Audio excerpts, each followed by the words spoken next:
Hey guys, Robin Rosada here. So I got Clay here, and what we're going to talk to you today about is the power fade. You know, what the players are doing, why a lot of guys are going to hit more fairways going to the fade. So let's go ahead and get into it. Let's dive into what that's about, what we're going to go over a few things here today, and how to actually hit that really good power fade a long ways. So one thing that we're going to talk about is our alignment. That's our kind of our first thing. So Clay's actually going to line up. So right now, you can look, if you see that big tree that's in the background there. He's in, let's say that's his target right now. He wants to start left of that target. He's gonna line up left of that target right now. So with his feet, shoulders, and hips are all gonna line up left of that target. So that's gonna already give him the feeling like, okay, I'm lined up left, so I don't, I wanna do something to hit it straight or a little bit right of the fairway. So what you're gonna do is hold off a little bit. And that's what our next point of it is we're gonna talk about what's going on through impact and what we're feeling. So that is kind of the feeling that we're gonna have is we're gonna feel like we're holding off. Think of our left wrist is coming in through impact, kind of bowing out a little bit, but really holding that off, not really letting the club release as you're trying to, if we're gonna try to hit a draw. So they're kind of talking more about that. So let's go ahead and get back to like if you're hitting it down the fairway there. Because one thing that we really wanna mention is that we don't want to feel like we're coming over the top. So if you come over the top, then we're gonna create the slice factor, put that really bad spin on the ball and really not get any distance. And that's not really a fade, that's actually a slice. What we're really gonna do, so what Clay just did, is we're gonna still shallow out that club, really make sure that club head and shaft is falling below that shaft plane that we have. And so you're still shallowing at the club, but the thing through impact, so let's say you do this and watch his hands.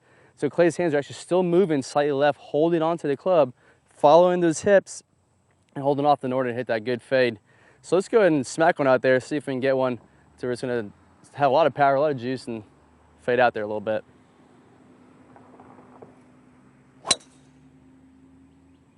Nice, it's perfect.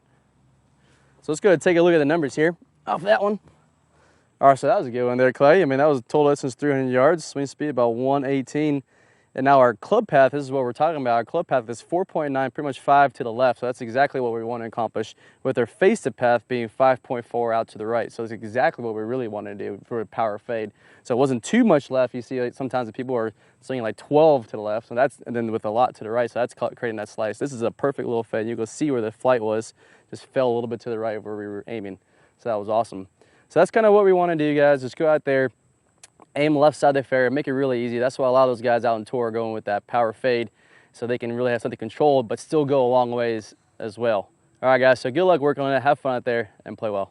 Hey, guys, I hope you really enjoyed that video talking about power fade and how to really hit that consistently down the middle of the fairway. So now I was talking about lag in our golf swing. There's going to be a preview here in a second, talking about lag and how the myth about setting our wrists early in our takeaway kills lag. So we actually need lag. So you're going to have a power fade. If you don't have that lag, you're not going to really create the speed that you want to hit it out there.